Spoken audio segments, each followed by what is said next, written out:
One. Hey guys, welcome back to Bible Fun with the Nuns. Today we're studying 2 Kings chapter 8. Let's get started. Okay, so real quick, as we start chapter 8, you're going to recognize us talking about a famine. And we had talked about the famine in a previous chapter, maybe 7. And the famine ended, and here we are picking up in 8, and we're still having the famine.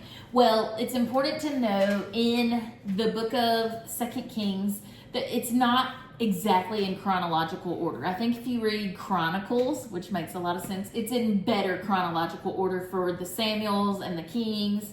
But here what we see is when we read about the famine before, it was kind of a big picture thing, and it's tied it up, and time-wise the famine ended.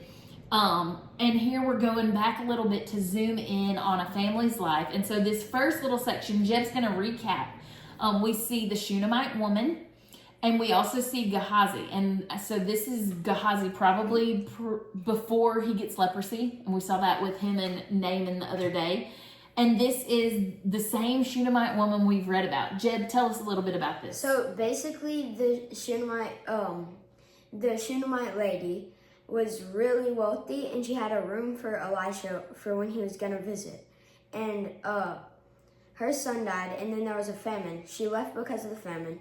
After the famine ended, she came back, and Elisha blessed their family in the name of God and brought their son back to life. And then Gehazi was telling the king, it was entertaining him with stories. And so he was talking about how Elisha brought her son back to life. And so she was walking at that exact moment, and she ended up there, which wasn't a coincidence because Jesus planned it all out to happen.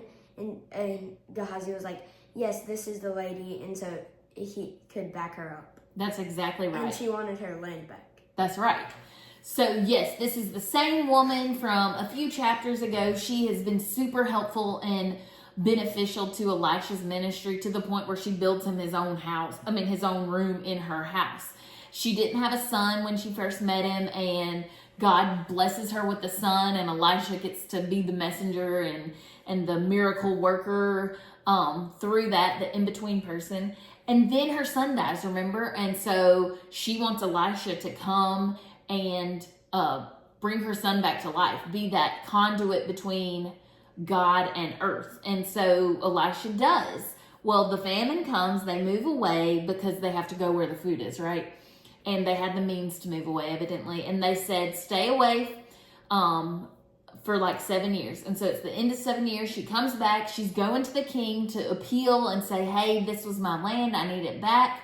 And right when she walks in, Gehazi's talking to the king because the king's like, tell me a story. I like interesting stories, literally to be entertained. And Gehazi was like, you need to hear this cool story about Elisha who brought this kid back to life. Of course, that's the main story they're going to be talking about. And then in walks the Shunammite woman, the mama of the kid he's telling the story about. And he's like, this is her. That's who I was talking about. And so when she comes and says she needs the land, Gehazi's like, well, obviously that was her land. I was telling you this story. And so it was a really good picture of, this is miraculous. This is God's timing. This is not a coincidence. How many times in our lives do things that are so cool like this happen and we want to be like, oh, happenstance, that's coincidence, when really it is the inner workings of what God is doing. He is going before us.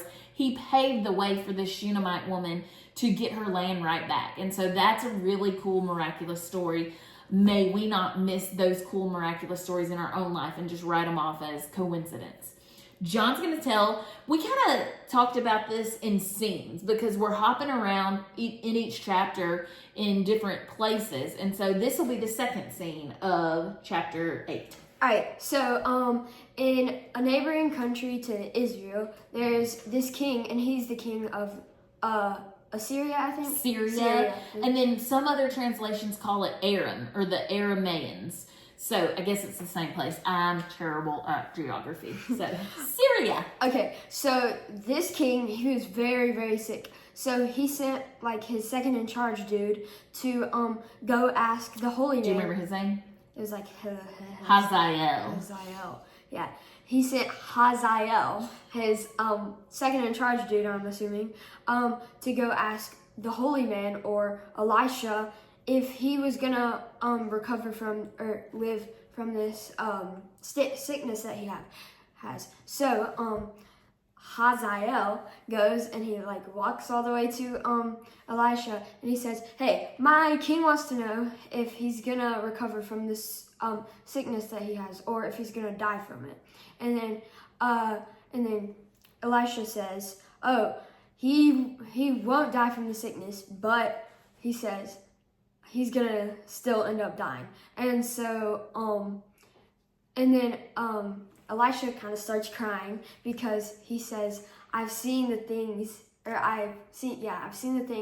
that you will do to your people," because he was second in charge and he was about to be king. So when later that night he tells the king, Hazael tells the king, that he's going to live and not die from the sickness. But in the middle of the night, he takes a rag and he dips it in the water and he puts it over the king's face, and the king dies from that. That's bad. Yeah, that's very bad. Don't do that. And so since Hazael was the second in charge, I guess, he becomes the king, and he was not a good king for the Syrians. That's right. And he's not a good king for Israel, and we're going to see that as we continue to read. So I got the real good juicy parts. I'm being very sarcastic. But I get scene 3 and scene 4 of this chapter. And really what we are learning is we're setting up and understanding the leadership at this time. And we're setting ourselves up to understand what's about to happen in chapters 9 and 10 and those to come. So, king of Syria right now is now Hazael. He was the helper and he murdered the king, and so now he gets to be the king of Syria. So that tells you his character. He's terrible. He's awful. Well, then we hop to Judah, which is the southern kingdom of Israel. Remember, Israel is divided into 2 kingdoms now. They did not get along. We have the northern kingdom and the southern kingdom. The northern kingdom had all the evil kings. The southern kingdom had a small handful of good kings and a lot of evil kings. And so in the north, we have a leader named Jehoshaphat. No, in the north we have Joram. And Joram is the son of Ahab.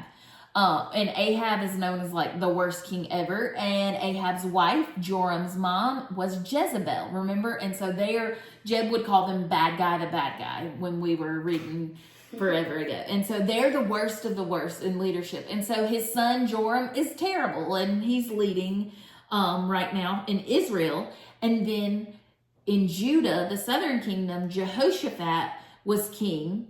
And Jehoshaphat was good because his daddy was King Asa, and King Asa was the best of the best kings in the south. And so he was really great.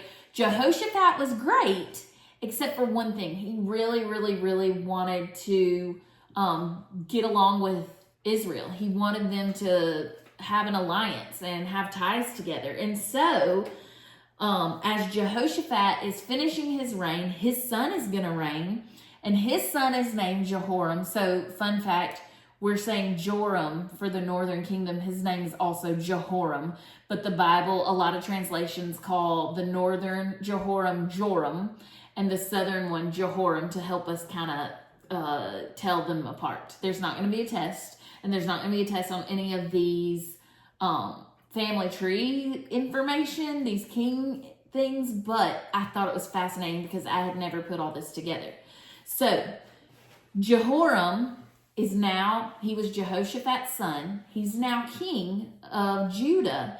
Well, Jehoshaphat, remember, really wanted to be friends with Israel. So what does he do? He talks to King Ahab when they were kings at the same time. And he says, hey, I have this really cute son, Jehoram. You have a cute daughter, Athaliah. Let's betroth them. Let's make sure that they get married, and then we can have an alliance. And so we have Joram in the north, who is Ahab's son.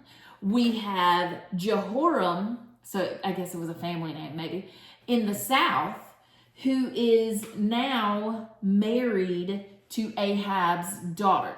And so that is who's leading right now. And so we get to the last part of this section, and it's talking about Joram, the son of Ahab, king of Israel. He was reigning. Well, Jehoram has died, and his son Ahaziah is now the king. And so Ahaziah is the child of Jehoram and Athaliah. Athaliah was Ahab's daughter. And so now the reigning king in the south, Ahaziah, his grandma or his mama is the daughter of Ahab. So really we have a situation where the family of the most evil king is reigning the north and the south. Like the family tree quit forking. It's all part of Ahab's family. And so what is happening now is Ahaziah wants to go to war against Hazael. Remember him, king of Syria, which we don't really like him anyway. Ahaziah wants to go to war with him against them. And he's like, I don't want to do this alone. Let's call Uncle Joram, because Uncle Joram is the king of the northern kingdom. And so for another little minute, we are allied against king of Syria. And so we go to war. But when they go to war, Joram gets hurt. And so he has to go away, and it says he goes to Ramoth Gilead to get help.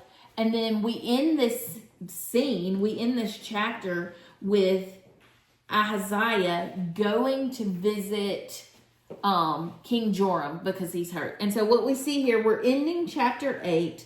We have the king of Judah going to visit the king of Israel.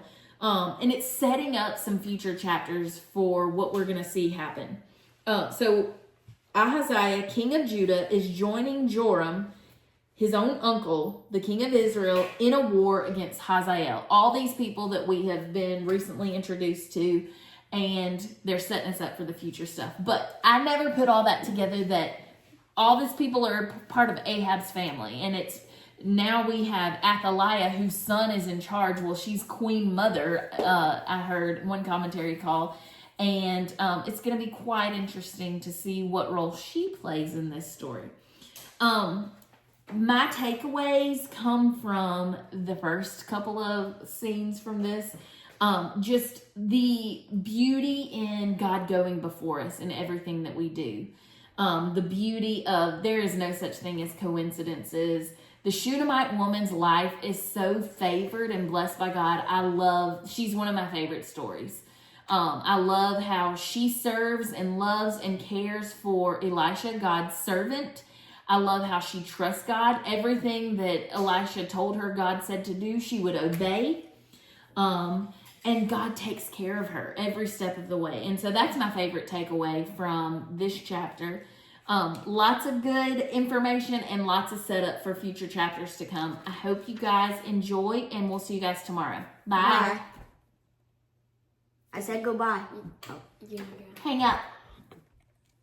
I can hang up now.